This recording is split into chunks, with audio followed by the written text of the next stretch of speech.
If you chase something too desperately, it eludes you.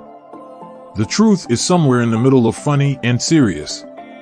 If you got the balls to follow something through, you can end up being the coolest, smartest guy in the room, because you've literally put your ass on the line. If things don't come easy to you, you have to pull a rabbit out of a hat.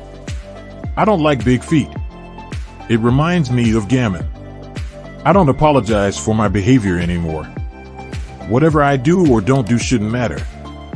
Moral certainty is dangerous. Moral certainty is what makes people go to war unnecessarily and illegally. Morality, as any halfway intelligent human being would tell you, is a very subjective thing. People come up to me in supermarkets and demand humor. And the less amusing I am, the more they piss themselves. So I say, I'm doing my shopping, mate, okay, and the guy will be on the floor in hysterics. Quite odd.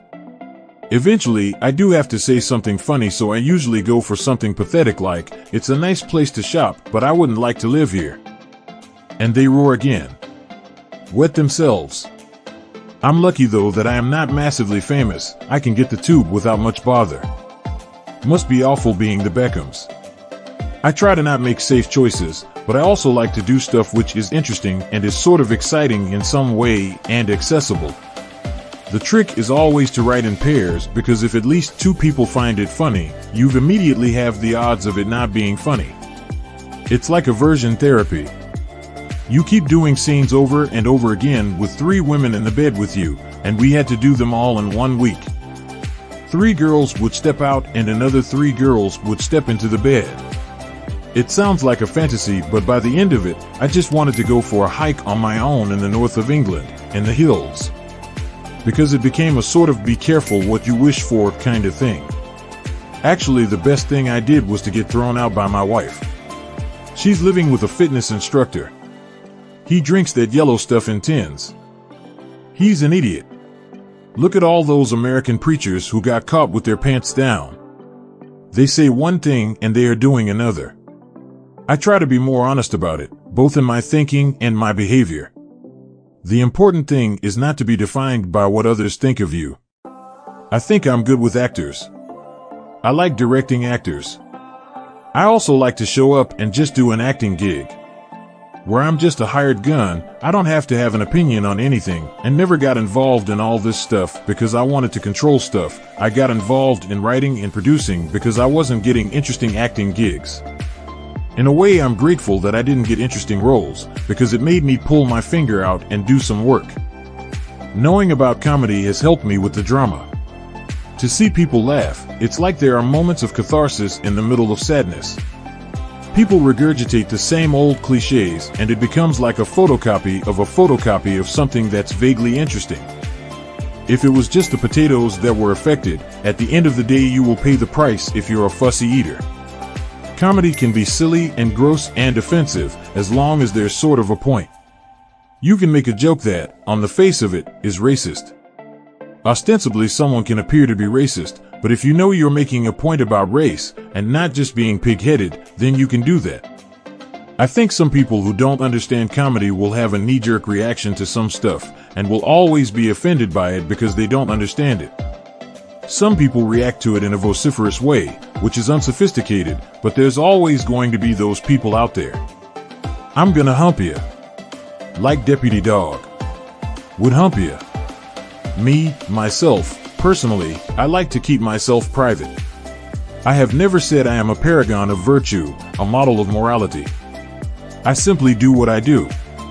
In my mind, God made Adam and Eve, He didn't make Adam and Steve. Guide dogs for the blind. It's cruel, really, isn't it? Getting a dog to lead a man round all day. Not fair on either of them.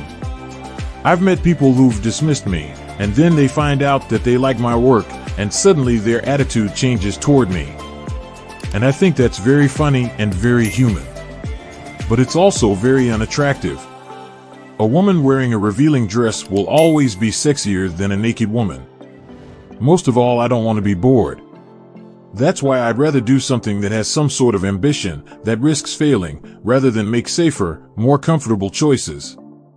I'm a huge fan of Jack Lemmon. He was someone who managed to tread that line between comedy and tragedy and sometimes give very big performances, but they were never overdemonstrative and they were never not based on a kind of real truthful human being. Actors say they do their own stunts for the integrity of the film, but I did them because they looked like a lot of fun. Sadly, I can't say the same for my father, who was probably in a different place hell. When I was a student, I was very, very ambitious, completely immersed in my comedy career. I never had that period of reckless hedonism that you should get out of your system in your youth. The Bible, undoubtedly, is a mixed bag.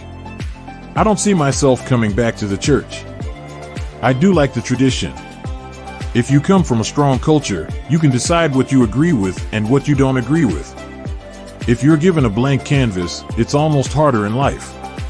The church at its best is about empowering the disempowered and giving voice to the dispossessed and not putting a price on everything and not being about the bottom line and not worshiping the market or everything that is material. There is a strong ethical dimension to the best comedy.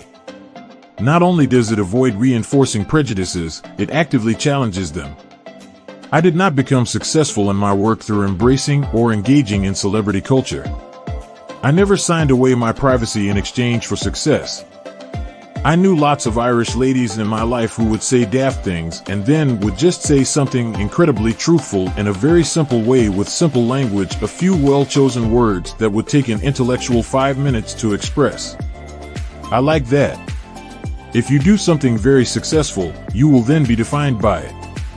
I used to do stuff at college. I could do voices. I could make some people laugh. I wasn't the class clown, but I knew I had this skill. It's our imperfections that make us vulnerable, make us interesting. How can I make myself a bit of an asshole and still have humanity about it? Big comedy is good. I like things that are big, but good comedy has to be truthful, I think, and has to reflect some sort of reality. I want my work to be judged, not me. I wasn't a naturally confident, extrovert, outgoing person. The great thing is that the funny side of getting old is fuel for my comedy. The British often shy away from any cinematic interpretation of real sex. They sometimes have what I call subtle sex, which is really introspective and has soft music in the background. Either that or it's played for comedy. The British are kind of hung up about sex. They find it kind of titillating and they make jokes about it because they're nervous. 2,000 years ago, the Holy Family had a ramble from Nazareth to Bethlehem in much the same way as I'm having a ramble from Norwich to Swaffham. Although I'm not comparing myself to Jesus, I don't want to get bogged down in that whole controversy again. I like the transience of Klimt paintings. I'm just attracted to playing people who are ostensible unlikable. That's not to say that there's something in there that makes you care. It might be that you just find them so awful that you just can't stop watching, like a car crash. That was liquid football. A friend of mine once said he liked his women like his Parmesan, strong smelling and shaved. I don't agree with that, but I don't like hairy women. Hacking into a victim of crime's phone is a sort of poetically elegant manifestation of a modus operandi the tabloids have. I always think that, even when people behave badly, if you like something deep inside them, then there is a tiny bit of nobility. They wish they could be good. When Americans talks about Europeans, they are thinking Britain and the rest of Europe. When we talk about Europeans, we talk about everywhere else. I don't want to go around making everyone else agree with me. I don't feel the need to do that. Look at the 18th century. There was a lot more freedom going on. I'm not like a politician that goes around talking about family values. And I can't get fired from being a funny person because I did something that most people are disapproving of. I think people are just obsessed with this morality that people perceive as being the right and wrong way of doing stuff. Even if I screw up in my personal life, as long as I'm not destroying myself, I just think, okay, I screwed up. I'm not Mother Teresa. I'm just a good Catholic boy. I do naughty things and feel guilty about them. I'm really encouraged by Pope Francis because I think his attitude is totally laudable. To me, I like and understand ritual, and I think it is important. Things that we do that give us comfort are important. Like Christmas, I like to go into a church and hear the carols sung. There's a comfort of actually going inside of a church. I find them serene. They're unchanging. What terrifies me is that I might somehow endorse that view so people think they don't have to read books anymore. I enjoy comedy, but it can become wearisome. I'm getting older, so I'm quieting down a bit.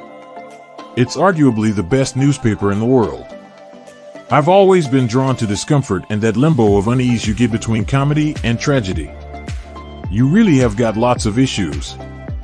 Yeah, of what car magazine? I don't think I'm kind of universally known. I think in the indie world, I'm probably better known than in some mainstream Hollywood terms. There's never any graffiti in the hotel. Although in the gents a couple of weeks ago, I did see someone had drawn a lady's part. Quite detailed. The guy obviously had talent. I have never wanted to be famous, as such fame is a byproduct. I happen to have a public profile. Ditto newspaper editors. It's a result of what I do, not an end. I woke with a start. At first I assumed I trumped myself awake again. Got my fumble foot powder? It's a lifesaver, you know. I'd effectively be disabled if it weren't for these.